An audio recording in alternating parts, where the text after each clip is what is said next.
What it do, it's your girl Danet, and I'm back for part 2. If you haven't seen part 1 yet, make sure you go watch that video, y'all. So God has given me 10 things, right, to share that is going to be coming in with this eclipse energy. The second thing that God wants me to share with American in April is relationship shifts, right? And so the message that God clearly gave me, it says critical thinking has always been a threat to the deceptive con artists that we call our leaders, which is why Most High is rising people in power that are going to exemplify true leadership by means of fairness, truth, and all things natural and divine, y'all. So there is, with this eclipse energy, this is the true new year, right? So like everything is literally getting ready to be birthed, to be brought to life, okay?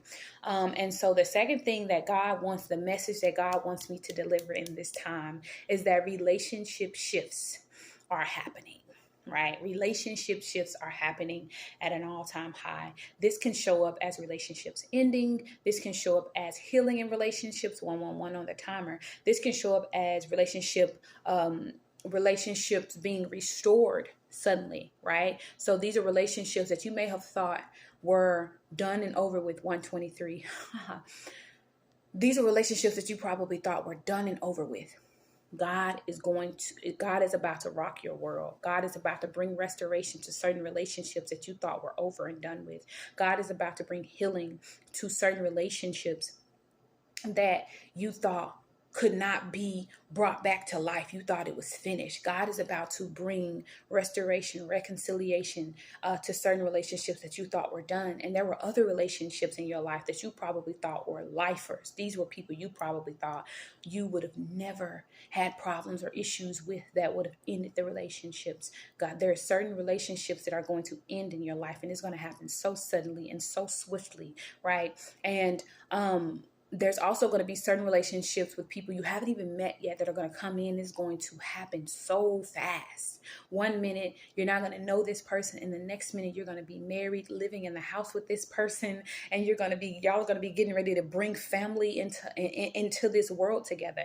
Like, there's going to be like, it's going to happen, and it's going to happen so fast. So right now in this season, there are relationship shifts that are happening, and God needs you to know, God needs you to recognize, God needs you to be prepared. This is why in this season, God needs you to be so close to God's vest, right? That you know when something is off, even if it don't make sense to the visible eyes, even if it doesn't make sense to, the physical aspects. It can sound like the right thing in every way. But if your spirit does not trust it, if your spirit is not trusting of it, if your spirit does not believe it, don't go with it. There are relationship shifts that are happening, and it's time for you to trust it. If you haven't already, please make sure you like, comment, share, and subscribe. Let me know if this message and this word is for you, and then come back tomorrow for day 3. Peace and love, beauties.